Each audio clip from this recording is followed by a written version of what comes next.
একদিন এক কাক এক এক বাড়ি থেকে এক টুকরো মাংস চুরি করলো।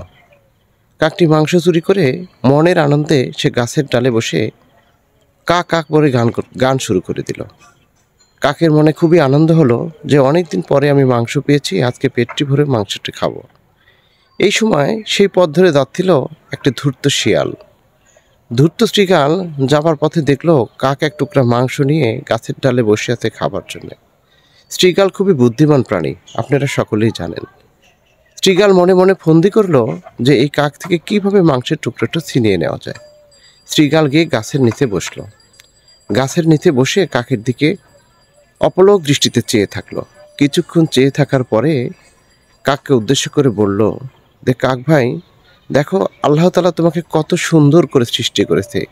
কি সুন্দর তোমার কুচকুচে গায়ের রং, কত সুন্দর তোমার লম্বা দুটো ঠোঁট, কত সুন্দর তোমার পালক। আল্লাহ তোমাকে অনেক সুন্দর করে সৃষ্টি করেছে। এইভাবে শৃগাল কাকের প্রশংসা করতে লাগলো।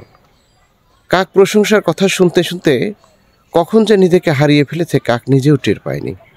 একটি সময় ধূর্ত শৃগাল কাককে বলল যে আমার বড় কষ্ট হয়, এত সুন্দর কাক, এত সুন্দর তার পালক, কিন্তু সে গান করতে পারে না।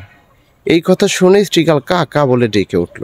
শৃগাল যখন কা কা বলে ডেকে উঠল, তার মুখের মাংসের টুকরোটা নিচে পড়ে গেল। নিচে পড়ে যাওয়া মাত্রই শৃগালটি সেই মাংসের টুকরোটা নিয়ে দিল এক দৌড়। চম্পট! কাক তার কাঙ্ক্ষিত মাংসটি খেতে পারল না। এই গল্প থেকে আমরা এই শিক্ষা গ্রহণ করতে পারি যে অযাচিত প্রশংসা সবসময় আমাদের জন্য কখনোই ভালো না। যে প্রশংসা করছে বুঝতে হবে আমার মুখের সামনে যে প্রশংসা করে নিশ্চয়ই তার কোনো না কোনো অভিসন্ধি থাকাটাই শ্রেয়। তাই আমরা অযাচিত প্রশংসা শুনলেই যেন আমরা কাকের মতো খুশি হয়ে না যাই।